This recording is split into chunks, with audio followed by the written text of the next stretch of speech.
A Houston area business is being sued for operating as a birth tourism provider for Chinese nationals. This is Thursday, April 30th, 2026. Texas Scorecard presents the day's first news for the Lone Star State. The Texas Minute, with your host, Michael Quinn Sullivan. Well, thanks for kicking off this last day of April with the Texas Minute. If you like the Texas Minute, I bet your friends and family will too, so be sure to share the show with them or just have them visit texasminute.com. That's texasminute.com. Let's jump into today's news.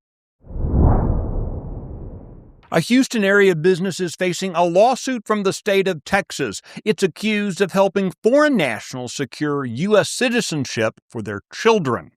The Office of the Attorney General alleges that the DI Postpartum Care Center and its operators ran an unlawful scheme for nearly 2 decades, bringing Chinese nationals to Texas, quote, for the sole purpose of obtaining birthright citizenship.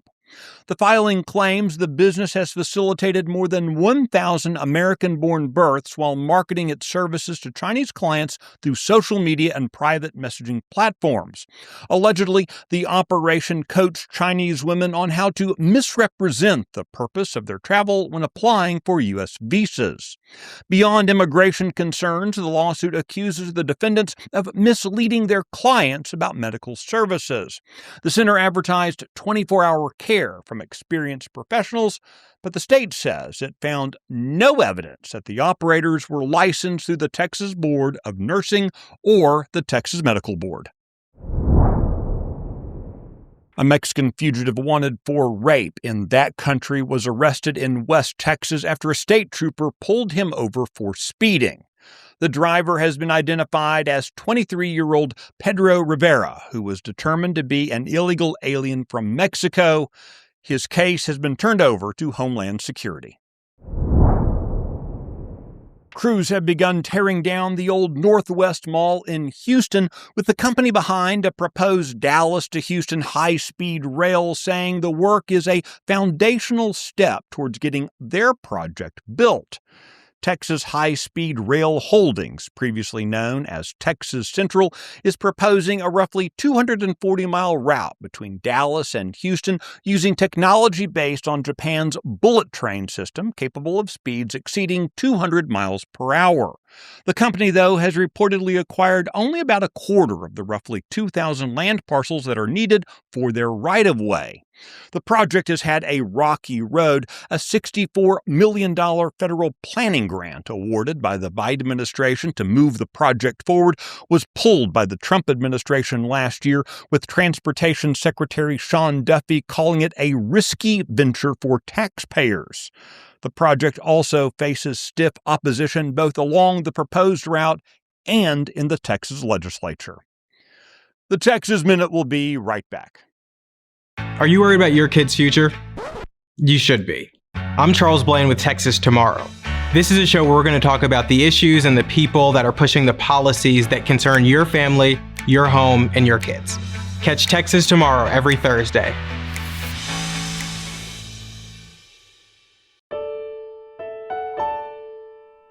A new U.S. Supreme Court ruling on a Louisiana case could effectively dismantle the remaining legal challenge to Texas' congressional map while dramatically narrowing how the 1964 Voting Rights Act can be used to challenge redistricting efforts.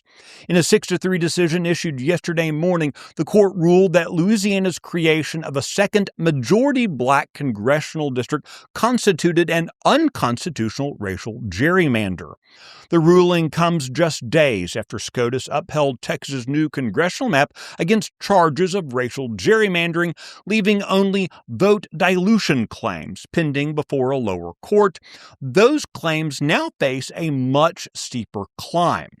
For decades, the Voting Rights Act has been used to challenge maps based on the belief that minority voters had less opportunity to elect candidates of their choice even without proof of intentional discrimination. Going forward, plaintiffs will have to demonstrate that lawmakers intentionally drew district lines in order to disadvantage minority voters because of their race.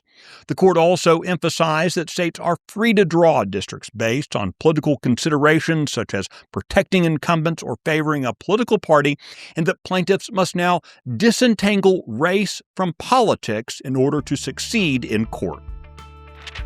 You can keep up with the latest news impacting the Lone Star State by visiting TexasScorecard.com. This edition of the Texas Minute was based on the original reporting of Brandon Waltons, Sidney Henry, and Michael Wilson. Our producer is Nick Shepard. I look forward to seeing you out around the Lone Star State. Now, go make it a great Thursday.